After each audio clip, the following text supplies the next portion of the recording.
Ang latest, ang hottest sa showbiz and entertainment. Heto na sa Ang Pilipinas Ngayon.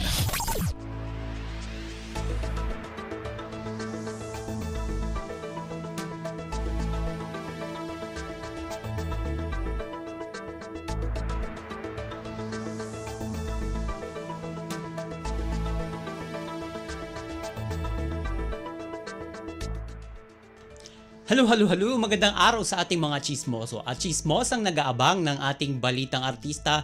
Nandito na si Mama JT para maghatid ng mga trending na balita sa mundo ng showbiz. Ito na ang ratsyada ng mga chika.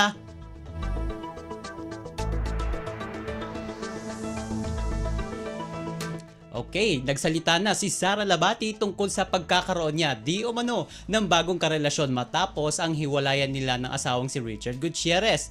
And nito nga April 2 sa MediaCon ng upcoming TV5 drama series na Lumuhod Ka sa Lupa, pinabulaanan ni Sara ang naturang chismis. And mariing itinanggi rin ni Sara na karelasyon niya ang kasamang lalaki. Paglilinaw niya, totoong nagpunta siya sa Hong Kong para sa isang art convention lang naman. At ang lalaking naispatan niya nga kasama ay kaibigan lamang niya.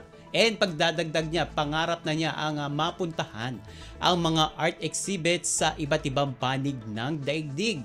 Punto niya, kaibigan lamang niya ang naturang lalaki. O di ba? In-emphasis pa niya na talaga ng mga kaibigan niya itong nakasama niya sa isang dining o sa isang kainan doon sa Hong Kong. And ayon sa actress, walang kaso kung sakali magkaroon siya ng bagong karelasyon dahil sabi niya, single siya sa ngayon. And wala naman daw masama ayon sa ex-wife ni Richard Gutierrez na magkaroon ng kaibigang lalaki. Kaya abangan natin kung talagang afam ba talaga o karelasyon o bagong karelasyon ba ni Sara ang naturang lalaki o talaga ng mga kaibigan lamang niya ang lalaking iyon.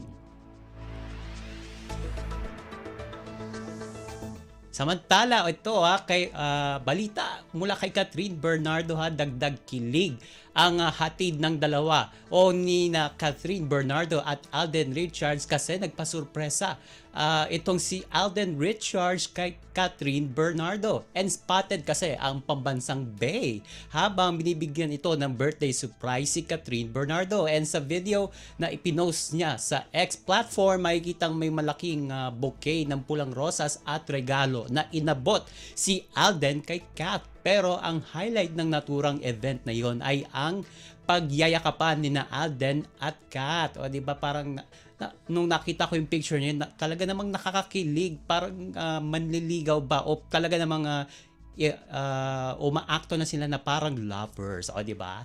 Pero ito, nangyari ito sa post birthday surprise para kay Catherine ng kanyang mga close friend. And makikita pumasok si Alden, dala ang mga rosas at regalo kung saan inabutan niyang kumakain si Catherine. And hindi naman maitago sa mukha ni Catherine doon sa nasabing event ang saya sa naging pasurpresa ni Alden para sa kanya.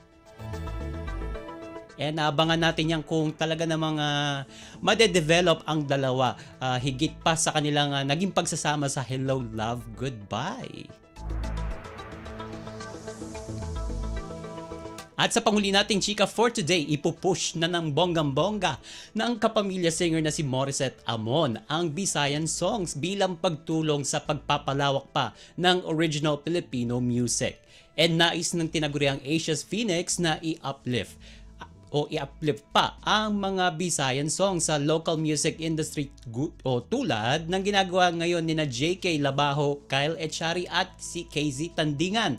Unang-una, nais daw talaga bigyang parangal at pasasalamat ng singer ang kanyang hometown at ang mga kapwa Bisaya. Sabi niya, quote and unquote, "I really want to be able to help the people there. Kasi before, when I started in the industry, parang kailangan naming mga taga-probinsya na pumunta ng Maynila para mapansin at mabigyan ng opportunities." And ito, sinabi ni Mori na balak niya mag-produce ng mga concert para sa iba pa mga OPM artists. Sabi niya, quote and unquote, "We are also planning and also producing. And I'm also co-producing mga show at concerts here and everywhere as well." And ito, gusto niya makakollab sina KZ, Regine Velasquez at Pilita Corrales. Sabi niya, "Hopefully we work on a song before.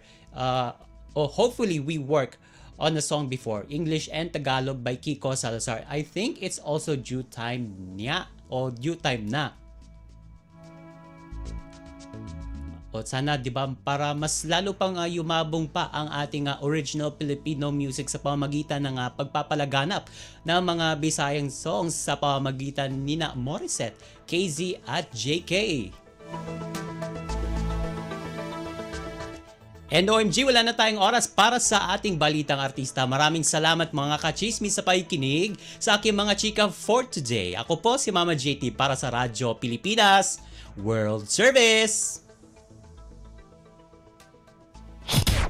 Ang latest, ang hottest sa showbiz and entertainment. Heto na sa Ang Pilipinas Ngayon.